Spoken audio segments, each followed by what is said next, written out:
Episode 16, Chapter 15, The Oroji. Chapter 15, The Oroji. "We'll find it more and more difficult to sail," warned Captain Marbili. "As the year reaches its end, the waters cool and icebergs and other dangers become commonplace." It was already mid-November when the group had found the final key. The climate had indeed been getting colder and colder. Now the group was on their way to the city-state of Jipang that they had heard of from a man in the Port Ogan shrine. The four decided that they had gotten a little sidetracked by the final key. Nobody knew much about Jipang, especially what their political situation was or whether Jipang would be able to help the Romalian Empire and ISIS. The group had teleported the Mad Hound to Bahareta and then sailed around the coast until they came across the island of Jipang. Jipang was on a tiny island east of Bahareta. The four disembarked from the Mad Hound and headed into the city. As the group entered the city, they found themselves greeted by strange and sometimes unfriendly looks. While the townspeople were nowhere near as unfriendly as the people of the Elven lands, the four knew that they were considered abnormal and potentially dangerous. "It seems like we've gone to a lot of places recently that don't typically receive visitors," pointed out Ron. "Well, Malanduras is pretty isolated from the other continents. Really, the whole Eastern Hemisphere is pretty cut off from the West, since there are few nations or settlements," said Alice. The four talked with the local people, trying to find an audience with the city's leader. The people of Jipang seemed downcast and low in spirits, as well as suspicious of the group's motives. The group came to a large building belonging to Himiko, leader of Jipang. The people of Jipang looked on Himiko almost as a god, believing he had the power and wisdom to achieve almost anything. As usual, the group had their weapons and magic taken away as they sought audience with Himiko. The group was surprised to find that Himiko spent his days in a room with no throne or chair of any kind. The ruler stood awaiting the group as they entered. "What do you want?" asked Himiko, clearly not happy to see the four travelers. "I despise outlanders such as you. You better have a good reason for being here, and you better explain that reason quickly." "Have you heard of the archfiend who plagues southern Terrasia?" asked Suzanne. "Yes, I have, and I have no interest in hearing any more fairy tales," replied Himiko angrily. "You must be the one called Suzanne. I received a message from both the Romalian Empire and ISIS about you. You may have scared that idiot emperor and his whore queen ally into some wild goose chase, but you're not about to get me to leave." "We apologize for wasting your time," apologized Suzanne as the group left Himiko's room. "Geez," grumbled Ron once they were out of earshot of any listeners, "I think we had a friendlier welcome from the Elf Queen. What about these people makes them think they can treat people like dirt?" demanded Alice angrily. "It would seem we have little more to gain here," pointed out Thomas. "You're right. We should probably just leave," said Suzanne sullenly. "Not yet," said Alice cheerfully. "We've made it a habit to stay in every place we go to for at least a night. Why break the habit now?" "She's got a point," agreed Ron. "The townspeople don't trust us, but they haven't been hostile yet. Unless they try to kick us out, we may as well stay the rest of the day." "Fine," replied Suzanne. "We'll look for an inn and then everyone can do as they wish for the rest of the day."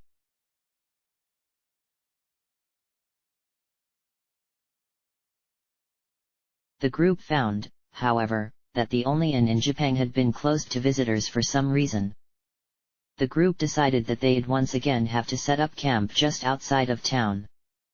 Suzanne was not feeling up to talking to any of the villagers, so she decided to watch the camp for the rest of the day. Thomas, as usual, had no interest in talking to people and also stayed behind, as Japan had no library for him to visit. Ron and Alice decided to head into town and look into the usual hot spots for the local news. I've noticed a great decrease in your determination since talking with Himiko, Thomas pointed out. It's nothing. I just hate all these rulers looking down on us and treating us like this, replied Suzanne. It's more than that. This is the third nation in a row we've failed on. We had some great initial success, but now our luck has run dry. It may have been better if our two successes were spaced between these failures, to renew our hope every so often, Thomas theorized. You're right. After all the success we had at first, I think I became a little bit arrogant. There's no way we could fail after going 2 for 2, I thought, admitted Suzanne. I would say it was 2 for 3. I would say Aliahan was our first try and that we were not successful with them, corrected Thomas. Suzanne could not help but chuckle at Thomas's blunt honesty. I suppose that's true. I guess our successes were between failures. Suzanne's short burst of mirth quickly faded. I can't help but remember what our good king said to me when I first requested to go on this journey. He asked if my bloodlust would continue after being laughed at for such an idea. To be fair, he said it would be because we're from Aliahan, but it's the same sort of thing. Has your bloodlust disappeared then? Asked Thomas. Is that what you think this has been about? Replied Suzanne. To be honest, no, I do not. I never thought this was about bloodlust or revenge. I always was under the impression that you, like your father, believed this sort of journey was necessary to fight a greater evil. The need to gain pride for your deceased father may also have played into it, but above all else I thought you wanted to help people, guessed Thomas. You're right. His Majesty our King was incorrect. It was never about bloodlust. I don't get a violent satisfaction or happiness every time I slay a monster. To be honest, I don't really want to fight at all. But I know I have to, so I do. No big deal really, said Suzanne. Don't say that. Even monsters have lives. All lives are big deals. That is another crime this archfiend has committed. To pit monsters against humans on such a grand scale means incredible loss of life, both monster and human, scolded Thomas. I'm sorry. I guess I've never seen much value in the life of a monster, admitted Suzanne. Well, you should. It may be naive, but if monsters saw value in humans and if humans saw value in monsters, we may see less great wars, said Thomas.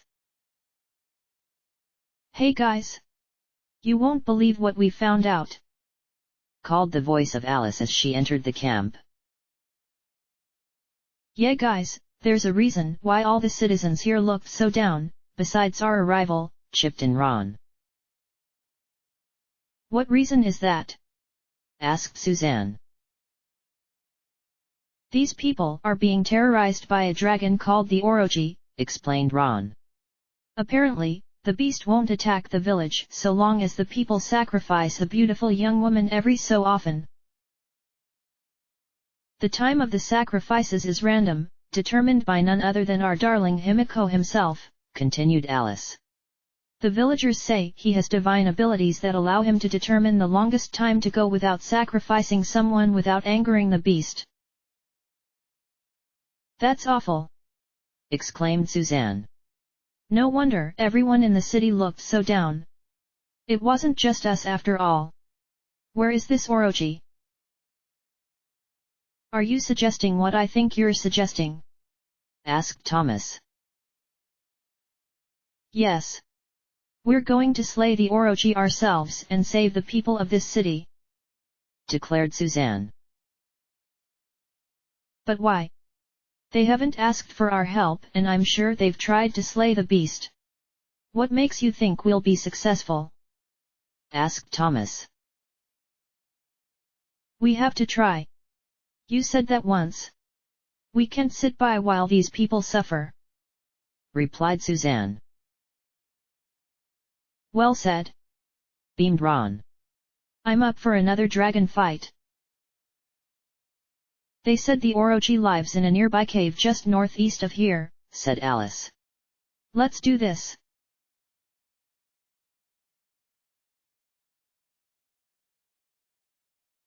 As Alice had said, there was a cave just northeast of Japan. The cave was only a couple of hours away from the city.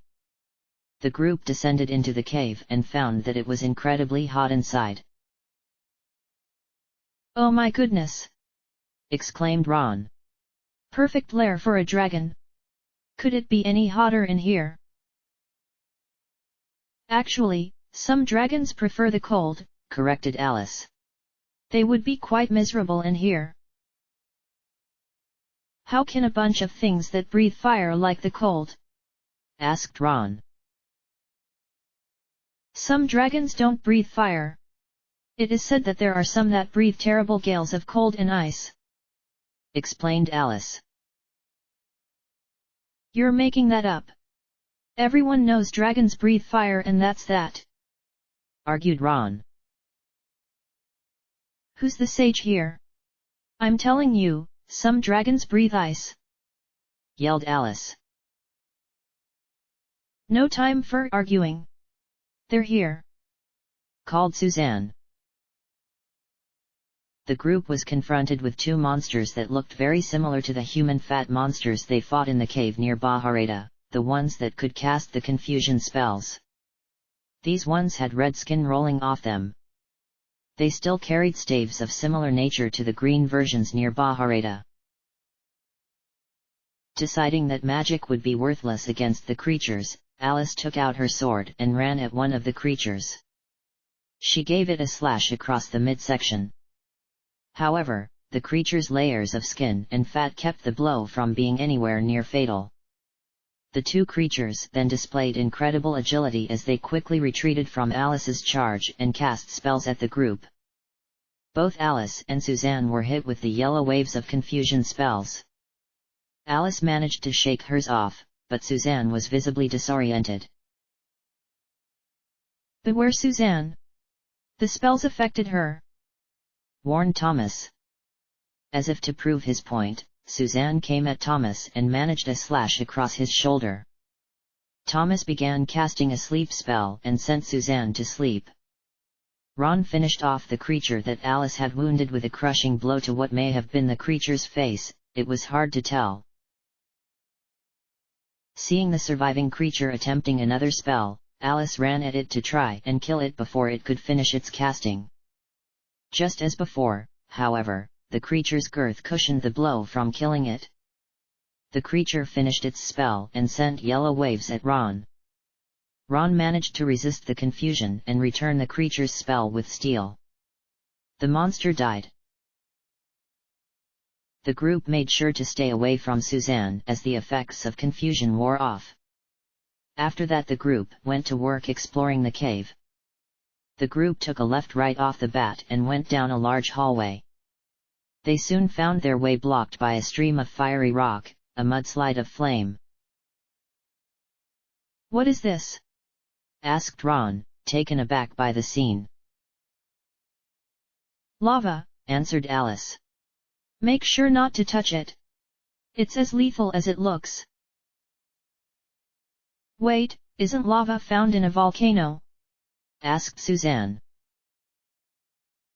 Alice, knowing what Suzanne was hinting at, was hesitant to answer. Seeing Suzanne's pressing look, she could not help but tell the truth. Yes. It is. So then, this stuff is probably how my father died, said Suzanne. Are you all right? asked Ron. I'm fine. It's just funny looking at what did him in.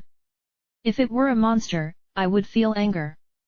But seeing an inanimate object like this, Suzanne trailed off. You sure you're fine? Asked Alice. Yeah. Let's keep going. We have an appointment with a dragon, replied Suzanne. The group turned back around to the cave entrance and followed the other path where they found another hallway.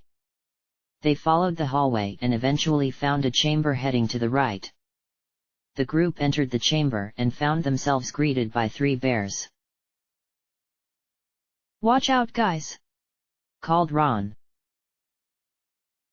Alice cast a spell and the bears found huge spines of ice rising up from underneath them. The ice then shattered, giving the beasts several cuts in addition to the wounds they sustained from the sharp pieces of ice stabbing them from the ground. Suzanne took advantage of the bears' surprise and ran one of them through with her sword. The 2 surviving bears ganged up on her and, while she managed to dodge one of them, the other one caught her across the face. Thomas ran up and stabbed one of the bears in the shoulder, but the bear still had enough strength to fight. Ron ran up and decapitated the other bear. Alice unsheathed her sword and finished off Thomas's bear with a quick slash to the side. The bear succumbed to its wounds. So ice this time, hey? Asked Ron to Alice. Well, I've never really understood why one should fight fire with fire. It seemed to make more sense that way, replied Alice. Ron could not help but laugh at her response. The group continued making their way through the cave. The chamber they were in actually turned out to be empty. They backtracked to the hallway and found that, after the chamber, it almost immediately split into another hallway. This hallway led into a very large room, but the group found their path blocked by more lava. The group was forced to backtrack back to the main hallway. As the group worked their way through the main hallway, they found another entrance to the large room on the left. However, this entrance was also blocked by lava. The group returned the main hallway. The hallway made a left turn, such that it was now going the opposite direction of where it was going from the entrance. The hallway seemed to be winding its way around the edges of the cave. The group came to another split to the left that led back into the main room, around which the hallway was wrapped. This time the group could make progress into the room and they found a staircase in the middle. As usual, the group skipped the staircase to explore the rest of the floor for their target. The large room led back to the main hallway, but on the other side of the lava that had blocked the group the first time. Here they found a chest. After checking it, they found a peculiar mask inside. What is this? Asked Ron. It sure does look funny. Alice used her magic to start investigating the object. The group was surprised when she suddenly dropped the mask and started backing away. What is it, Alice? Asked Suzanne. This mask has extremely powerful magic within it. It can make the wearer almost impervious to physical attack, she exclaimed. Really? Sounds like my kind of equipment, said Ron as he started for the mask. Don't touch it, Alice shouted. It's also cursed. It breaks the mind of whoever wears it. You know those confusion spells that have been thrown at us a couple times now? Imagine living under that spell forever. Are you serious? Asked Thomas, horrified at the prospect. Well, forever might be a little dramatic. Like all curses, it can be broken. At the expense of the mask, of course. So you see, it really is worthless to us no matter what, explained Alice, now starting to calm down. The group backtracked to the part of the main hallway they could make progress through and found it ended at one last chamber. Unfortunately, the chamber was empty. The group went back to the stairs and went down them. The 4 were quickly greeted by 2 large, red, moving rock formations. The strangest part of these rock formations may not have been their movement but by the eyes that glared from the top rocks. "Those rocks are alive," warned Suzanne. "Ready yourselves." Alice sent her ice spikes up from the ground underneath the rocks. The rocks were almost taken apart by the ice, but kept their form. Suzanne sent a slash at one of the rocks, not knowing if her attack would have any effect on whatever it was that she was striking. She was relieved when the rock formation broke to pieces and the ice disappeared.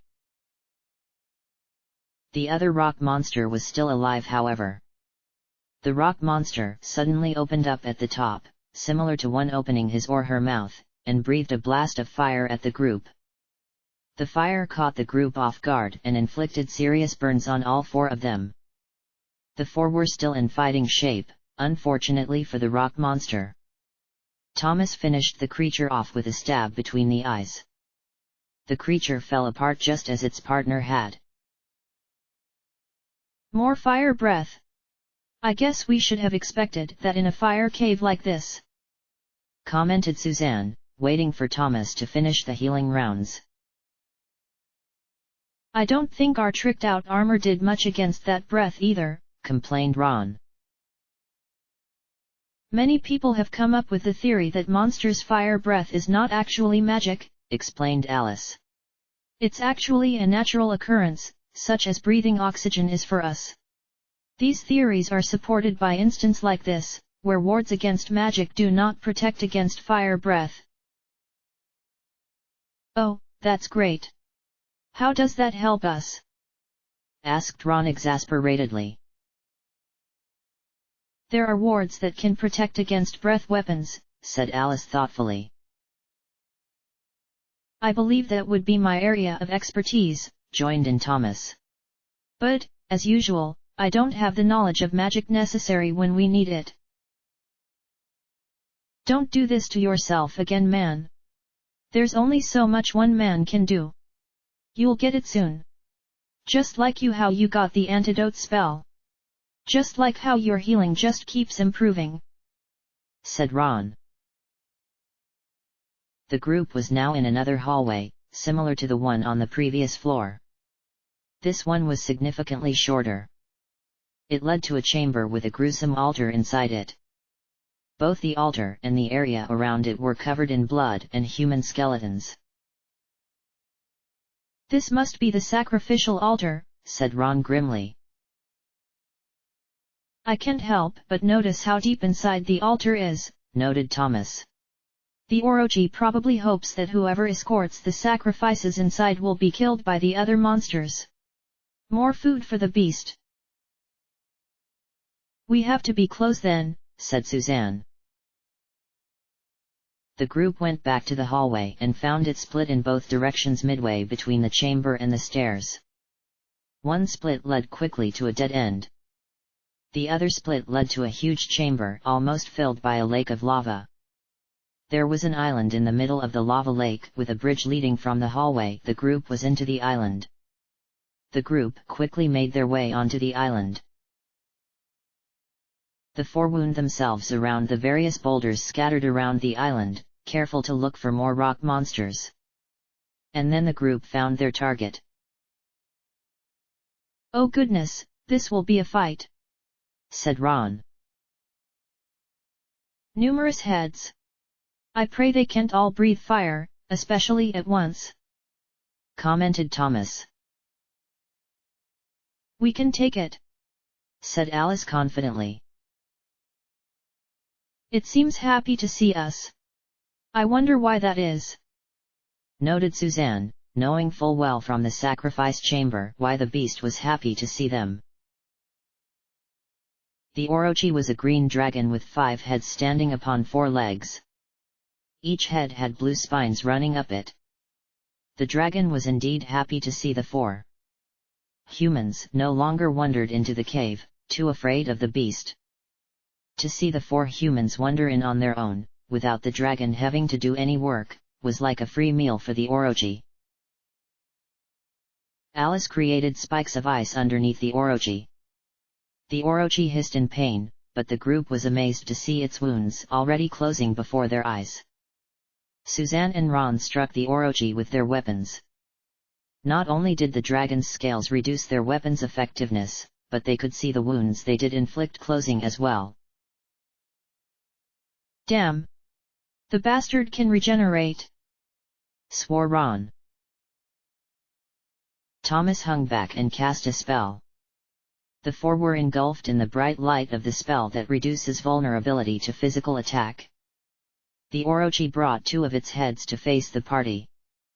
One of them gave Ron a good bite to his shoulder. The other let loose a burst of flame at the group. Having expected this, the group was able to use the various boulders around the island for cover. However, they were all still given good burns. It can use its heads at the same time. Beware multiple attacks, everyone, warned Suzanne. Fortunately, Alice had just the spell to overcome one of the Orochi's abilities. Alice had recently learned a spell that greatly enhanced the strength of the one the spell was cast on. She quickly chanted the spell and Ron found himself engulfed in crimson light. There! You should be able to get past its scales now! Yelled Alice. Suzanne and Ron continued their offensive. Alice's spell did indeed aid Ron, as he cut through the Orochi's scales and its hide as though it were butter. The Orochi screamed in rage and pain as Ron cut it. Although the wound was starting to heal, it was grievous enough that it would not heal completely for a little while. Thomas sent his stronger healing spell at Ron, to account for the bite and the burns. The Orochi still had enough in it to keep up the assault. This time it nearly took Suzanne's head off with a bite from one of its own. It still dealt a decent wound to her shoulder. The other head sent another burst of flame at the group. I can't heal all of you at once. I need some help, called Thomas. Alice, help Thomas keep the healing up, ordered Suzanne. Alice healed herself, though she did not have Thomas's stronger healing spell yet. Thomas sent his stronger healing spell at Suzanne. Suzanne and Ron once again struck the beast. Suzanne managed another easily regenerated wound to the dragon's side. Ron once again gave the beast a good slash, almost taking one of its heads off at the base of the neck. The Orochi was definitely mad now. This was supposed to be an easy meal and it would take a while for its wounds to heal now. It had been a long time since it had felt this much pain. Those humans would be devoured nice and slowly now. The Orochi kept up its same assault, a bite to Suzanne, this time to her side, and another blast of flaming breath. Suzanne suspected that the beast was now focusing more on her due to its sick nature of preferring female humans. Alice, give that enhancement to me that you gave to Ron. I'll help Tom heal for now, called Suzanne. Alice did as she was told and soon Suzanne was engulfed in the same crimson light. Suzanne sent her healing spell at Thomas, though hers was also not as strong as Thomas's. Thomas sent his healing spell at Suzanne. Ron was the only one left for offense as he gave the Orochi another wound to its side to hiss about. However, without Suzanne to inflict another wound, the Orochi was soon no more wounded than it was a few seconds ago. Although the Orochi loved its flaming breath, there was something to be said for simply tearing humans to pieces. The Orochi brought two of its heads at Ron in a vicious double strike. Ron took a bite to his left side and one to his right arm. Combined with his burns, Ron was in rough shape. Alice, heal yourself. Tom, you focus on Ron, ordered Suzanne. Alice healed herself while Thomas healed Ron. Ron, although still not in top shape, was looking much better now. Now Ron and Suzanne, with their enhanced strength, launched a great offensive on the Orochi. As the Orochi's heads were about to strike, Ron and Suzanne both struck at one and severed their targets clean off. The remaining 3 heads of the Orochi screeched a horrible screech of agony and rage. However, the group could see that the 2 heads were already growing back from the stubs of the necks. However, the Orochi had been dealt terrible wounds. Too terrible to continue on. The Orochi quickly retreated into the lake of lava surrounding the island. The group gave hot pursuit, but the Orochi escaped into the lake. Damn it! The bastard got away! Cursed Ron. Maybe not, said Suzanne. Look at where he went in. The other 3 looked at what Suzanne saw and found something interesting indeed. The lava was swirling oddly where the Orochi had entered the lava lake. In fact, the swirl looked like a red version of a traveler's gate. I don't think it dipped into the lake. The Orochi probably can't handle that much fire. I think it teleported away, guessed Alice. We should follow after it, said Ron, about to go after the Orochi. Stop! Shouted Thomas. How do you know you still won't be burned? We can't let it get away, Tom, shouted Ron back. Let's be cautious about this. Tom, finish healing us. Ron, tie yourself up to a rope so we can get you out if you get burned. Then just slowly get in. Try dipping a finger in first, just to make sure, suggested Suzanne. Of course, the monster is healing itself as we waste time. Maybe even planning an ambush, grumbled Ron. Well, if it turns out that you still get horribly burned from that teleporter, you'll probably get a different view on it, scolded Suzanne. Ron conceded to Suzanne's point and the group started tying a rope securely around his waist. Ron carefully put his finger into the swirl. The group was relieved when he felt no pain from it. Ron slowly began entering the Red Traveler's Gate. When he disappeared without screaming in agony, the rest of the group followed after him. This Traveler's Gate was different from the others. Instead of spinning around over and over and feeling dizzy afterwards, the group felt as though they had fallen a long ways. Fortunately, the fall was not real, as the group landed without injury. The 4 found themselves back in Himiko's room in the city of Japan. The group was surprised to find that night had already fallen while they had been in the cave. What was more surprising was the scene the group had appeared in the middle of. One of Himiko's aides was desperately tending to Himiko, who had been given terrible wounds. Himiko was definitely still alive, but was bleeding quite a bit. Where did you come from? cried the aide. Unless you have skill in healing, you must leave now. Himiko has been injured. Suzanne quickly called the group into a small conference. Does anyone else find it suspicious that Himiko is now suddenly injured, after we injured the Orochi and chased it here? Asked Suzanne. Funny how that works, agreed Alice. Let's see what he has to say, said Ron. The 4 walked up to Himiko, hands on their weapons. Himiko was not only injured, but breathing oddly. Himiko's breath was coming out in inhuman hisses. As the 4 approached, Himiko gave them a venomous gaze. But it was not the glaring eyes of an angry human that glared at them, but the solid purple eyes of the Orochi. So, Himiko, how did you get injured? Asked Suzanne. Enough games, growled Himiko. You are the only ones who know my true identity. And you must know that by now, I've healed enough of your pitiful wounds to easily finish you off. But if you leave now, and don't speak a word of this to anyone, I'll spare your lives. I'm afraid we can't do that, answered Suzanne. We need you to stop devouring sacrifices from this city. But you're not about to do that, are you? Himiko gave a great roar, the angry roar of the Orochi. I shall enjoy devouring you! It screamed.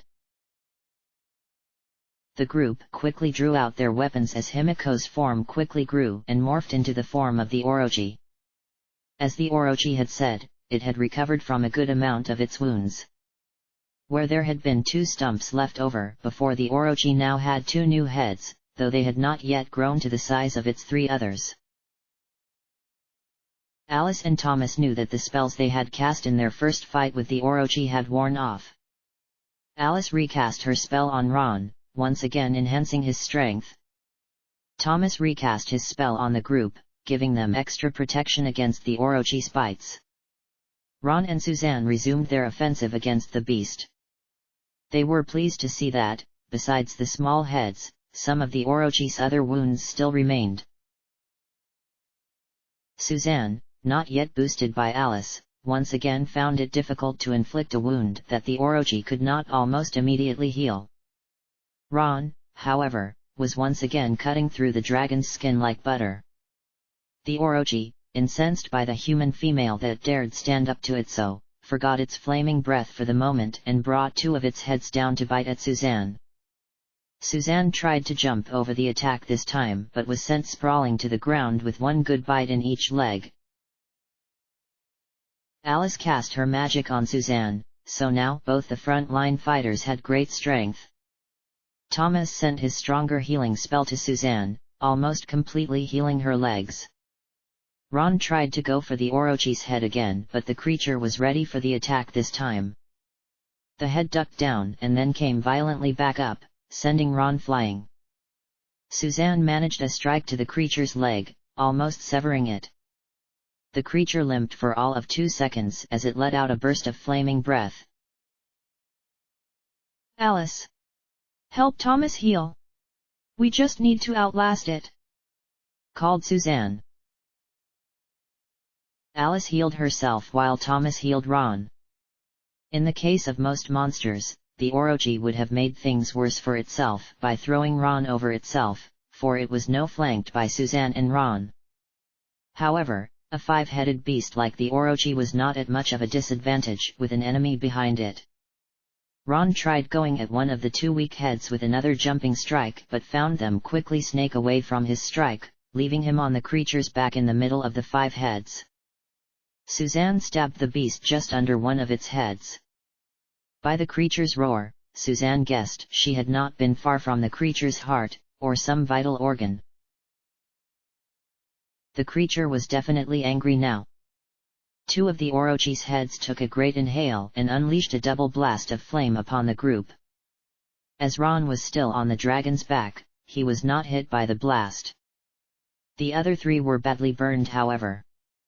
Suzanne, Thomas, and Alice were all forced to heal themselves, though there were still good burns on all of them after their spells took effect. Ron took advantage of his position on the Orochi's back. He got himself into a position similar to horseback riding and brought his axe through one of the dragon's 5 necks.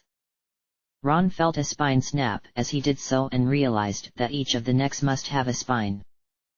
The neck Ron attacked went disgustingly limp and fell to the ground.